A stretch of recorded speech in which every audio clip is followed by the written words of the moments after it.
نأساسني ዙሪያ ተሽኪ ወይ ሽፈን ምረጥ ውድ የሀገሬ ሰዎች ሁላችሁ ሰላም ናኹም፣ ሰላም እናንተ ይሁን እያልኩት የድሮ ቪሎጎቼ ቪዲዮቼ አጫጭር ናቸው እንጂ የቀረጥኳችሁ ዝም ብዬ ስልኬ ላይ ለማስታወቂያ ያስቀመጥኳችሁ እንደዚህ ሪከርድ አድርጌ ዩቲዩብ ለቀውና ከዛ ከሜሞሪ አጠፋቸዋለሁ።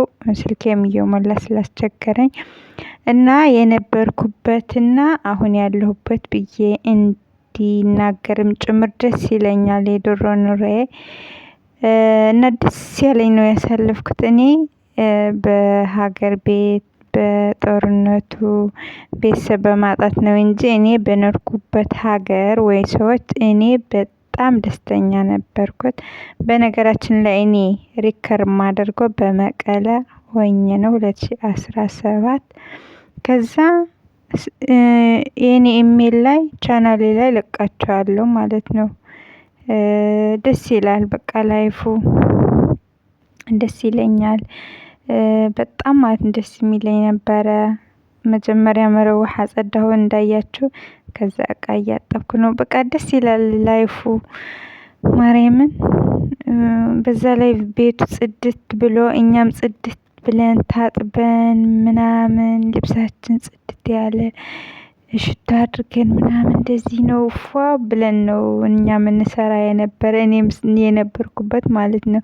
ምክንያቱም ፕሮቶኮል የሚባል አለ። ግን እኔ በፍላጎቴ ዝም ብዬ ፒጃማ አዘውትራለሁ እንጂ ልብስ እንደፈለኩ ነኝ።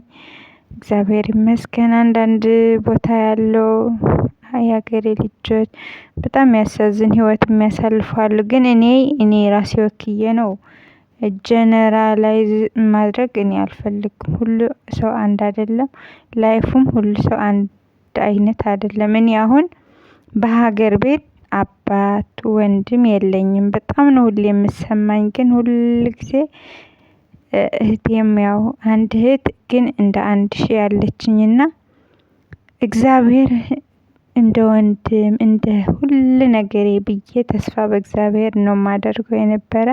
በዛ ላይ እግዚአብሔር ሰው ነው የሚልክልን። እግዚአብሔርን ሰው በጣም ይልክልናል።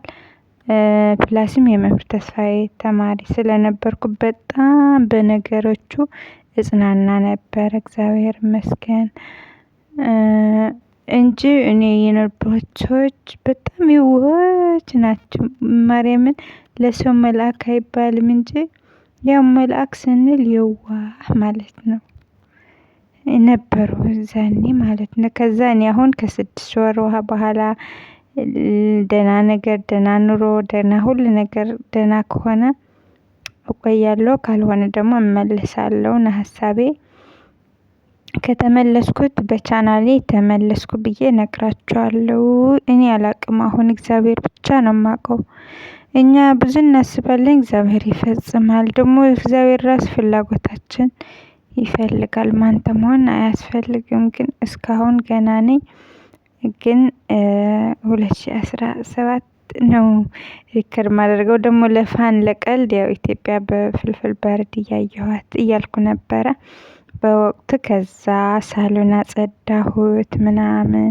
ያው ይቺ ለቭሎግ ብዬ ነው። እንደውም በቁም ቢቀርጠው ደስ ይለኝ ነበረ እንጂ አሁን ያጫጭር ነው እንጂ 1 ሰዓት ቢያንስ 1 ሰዓት አካባቢ ቤት እስከሚያጸዳ ምን እስከሚል ሰዓታት ተቆጥሯል። ግን አስቡት በ4 ደቂቃ መጨረሽ ማለት ደስ ይላል። ኤዲት ራሱ ያምራል። ግን ከዚህ ሌሎቹም ቪዲዮ አሉና እንደዚህ ኤዲት አድርጌ ምናምን እለቃቸዋለሁ።